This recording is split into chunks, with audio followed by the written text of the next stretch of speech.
देखिए ये राम जी का शिविर है, भगवान यहाँ पर शयन कर रहे हैं।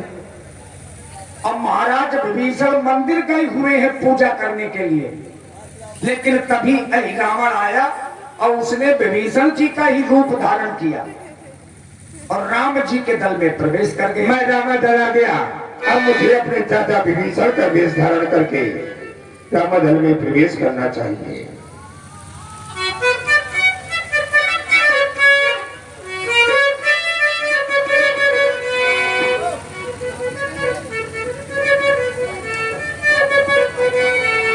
और सीताराम सीताराम कहना चाहिए, जैसे रथ राम जी कहना चाहिए।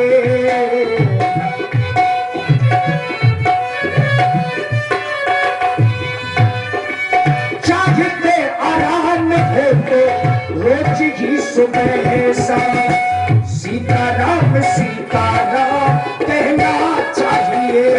श्री राम, जय श्री राम। भक्तराज जी, इस समय आपको तो पता है, इस समय पर प्रभु श्री राम जी और आपके भाई में युद्ध चल रहा। इतनी रात्रि में आप आए हो, कहाँ गए हुए थे? हे हनुमान जी, तुम्हें तो पता है आज मेरा भतीजा जिस समय मारा गया युद्ध भूमि में मेघनाथ, तो उसकी पत्नी सुलोचना सती हुई है, इसलिए थोड़ा सा विलंब हो गया।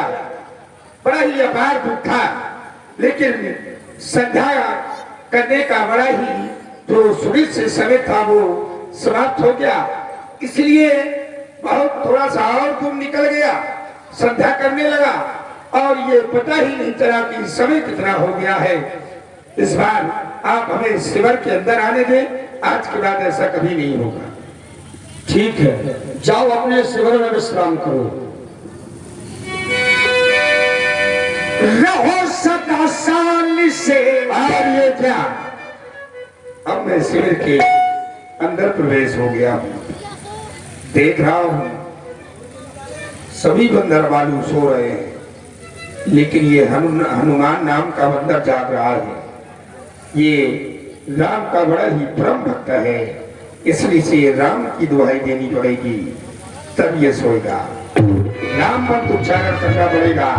ओम राम रामेति, ओम राम रामेति, राम रामेति।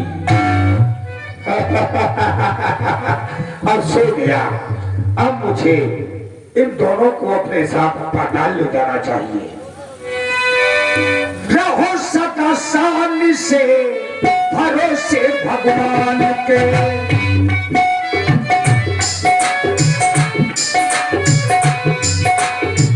काल के भीतर से ना करना चाहिए, जैसे रखे राम जी कहना चाहिए। अब जब हनुमान जी जागे और यहाँ विभीषण जी भी आ गए। जय हो। अरे हनुमान जी महाराज, इधर देखिए, प्रभु कहाँ है?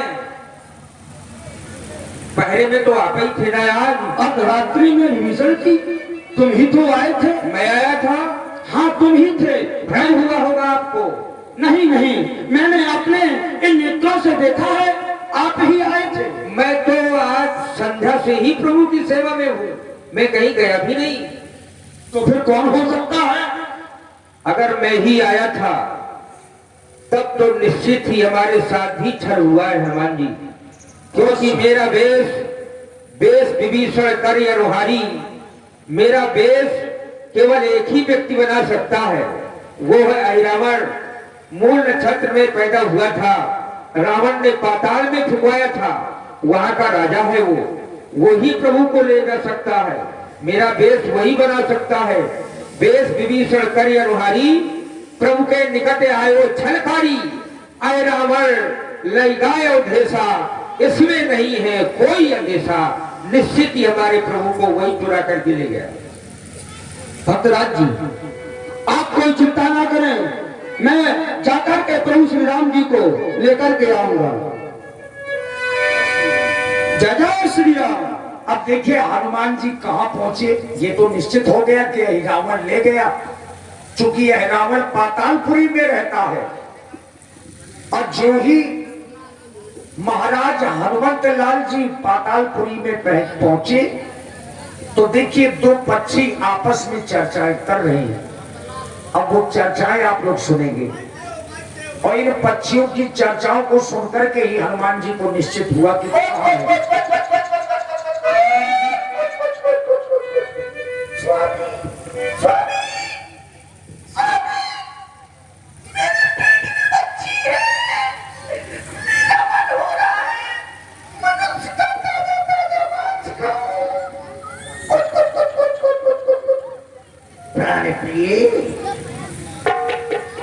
रावण महाराज दो बालक चुरा के लाए हैं, वही जा रहा हूं मैं अपने चोंच में मांस का लोथड़ा दबा के लाऊंगा, फिर तुम खा लेना।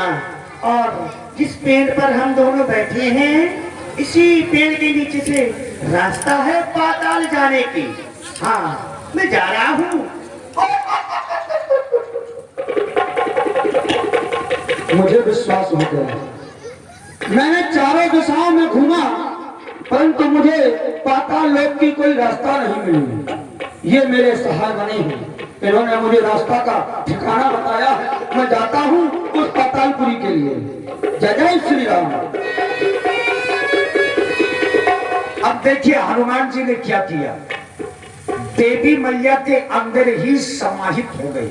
हेलो, अब यहां पर हनुमान जी ने अपनी बुद्धि का प्रयोग किया। जिस देवी में राम जी लक्ष्मण जी की बलि चढ़नी है उसी देवी के अंदर समाहित हो गए हनुमान जी। इधर रावण ने पंडा को बुलवाया, मालिनों को बुलवाया ताकि मैया की विधिवत पूजा हो सके। आइए अब देखें मैया की पूजा होने जा रही है।